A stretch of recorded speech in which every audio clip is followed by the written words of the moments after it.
बाँच्न तयार रह, किनकि धेरै मानिसहरू अचानक बदलिन्छन्।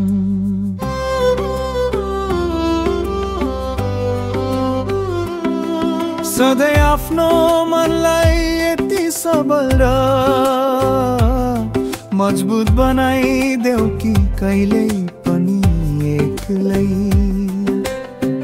यात्रा गर्नु परे पनि तिमी डगमगेको महसुस नहोस्। मानिसहरू अचम्मकै हुन्छन्, आज हाँस्दै साथ दिन्छन्, भोलि कुनै स्पष्टीकरण बिना बेग्लै बाटो रोज्छन्। परिवर्तन मानिसको प्राकृतिक स्वभाव हो, त्यसैले कसैको अस्थिर मनलाई आफ्नो आधार बनाउने गल्ती कहिल्यै नगर।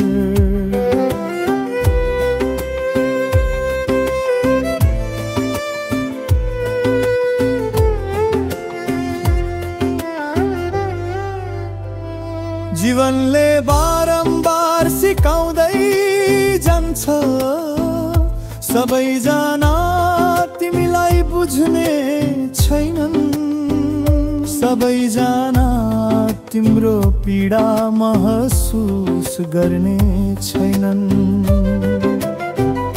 र सबैजना अन्तसम्म तिमीसँगै हिँड्ने पनि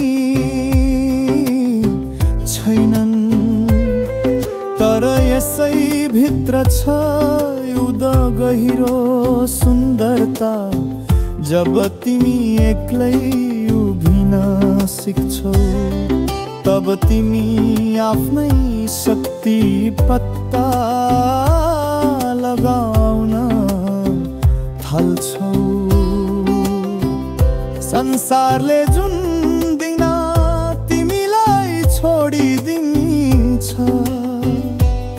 ठिकै दिन तिमी आफ्नो आत्मबलसँग भेट हुने छौ।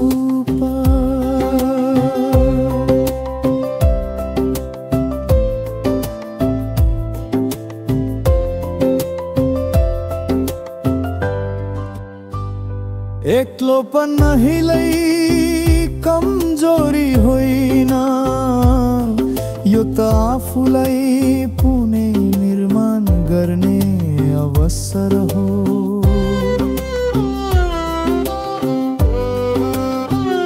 जो एक्लै रोएर उठ्न सक्छ, उसलाई भोलि कसैले हराउन सक्दैन।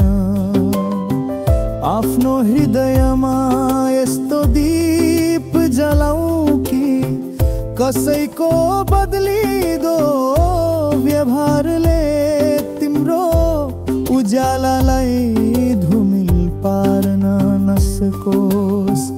सम्बन्धहरूमा भरोसा राख, तर आफ्नो आत्मसम्मान र आत्मविश्वासलाई कहिले अरूको हातमा नदेऊ। अन्त्यमा सधैँ तिमीलाई अघि बढाउने तिम्रै दृढता हो, तिम्रै साहस हो र तिम्रै मनभित्र जलिरहेको आगो हो। जीवन कठिन छ, तर तिमी अझै बलियो छौ। उठा हिँड बाँच, किनकि तिम्रो यात्रा तिम्रा कदमहरूले नै महित हुनेछ।